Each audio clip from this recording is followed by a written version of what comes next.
Hi friends, നമുക്കൊന്നൊരു പെട്ടെന്ന് bread pudding ഉണ്ടാക്കിയാലോ. അതിന് വേണ്ടിയിട്ട് 2-3 ടേബിൾ സ്പൂൺ നമ്മൾ പഞ്ചസാര ഒന്ന് കാരമലൈസ് ചെയ്തെടുക്കണം. ഞാനിപ്പോൾ ഇതാ കാരമലൈസ് ചെയ്തെടുക്കുക കേട്ടോ. ഇനി നമ്മൾ പുഡിംഗ് ഉണ്ടാക്കുന്ന പാത്രത്തിലേക്ക് കാരമലൈസ് ചെയ്ത പഞ്ചസാര ഒഴിച്ച് വെക്കുക. ഇനി നമുക്കൊരു 4-5 പീസ് ബ്രെഡാണ് വേണ്ടി അത് കട്ട് ചെയ്ത് വെക്കുക. മിക്സിയുടെ വലിയ ജാർ എടുക്കുക, അതിലേക്ക് 2 മുട്ട ഒഴിച്ച് കൊടുക്കുക, പിന്നെ ഒരു അരക്കപ്പ് പാലൊഴിച്ച് കൊടുക്കുക, ഒരു 4 ടേബിൾ സ്പൂൺ പഞ്ചസാര ഇട്ട് കൊടുക്കുക, പിന്നെ ഒരു പിഞ്ച് ഉപ്പിട്ട് കൊടുക്കുക, പിന്നെ ബ്രെഡിൻ്റെ പീസൊക്കെ നമ്മൾ ഈ മിക്സിയുടെ ജാറിലേക്ക് അങ്ങ് ഇട്ട് കൊടുക്കുക. പിന്നെ നിങ്ങൾക്ക് ഫ്ലേവറിന് വേണ്ടിയിട്ട് വെനില എസൻസോ അല്ലെങ്കിൽ ഏലക്ക ഏത് വേണമെങ്കിലും ഇട്ട് കൊടുക്കുക. ഞാൻ ഏലക്കായാണ് ഇട്ട് കൊടുത്തത്.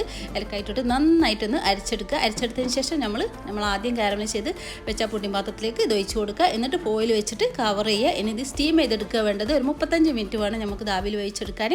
അതിന് ശേഷം നന്നായിട്ട് തണുത്തതിന് ശേഷം നിങ്ങൾ കട്ട് ചെയ്യുക കേട്ടോ. ഡിമോൾഡ് ചെയ്ത് എടുക്കാവും. അപ്പോൾ ഞാൻ ഇതാ ആവി കയറ്റി എടുത്തിട്ടുണ്ട്. ഇനി ഇത് ഞാൻ തണുത്തതിന് ശേഷം കേട്ടോ ഡിമോൾഡ് ചെയ്ത് എടുക്കുന്നത്. അപ്പോൾ അതാ ഞാനൊരു പ്ലേറ്റിലേക്ക് തട്ടിയിട്ടുണ്ട്. തട്ടിയെടുത്തതിന് ശേഷം നമുക്ക് കട്ട് ചെയ്ത് കഴിക്കാം. അടിപൊളിയായിട്ടുള്ള ബ്രെഡ് പുഡിംഗ് ആണ്. എല്ലാവരും ട്രൈ ചെയ്ത് നോക്കുക. ബൈ.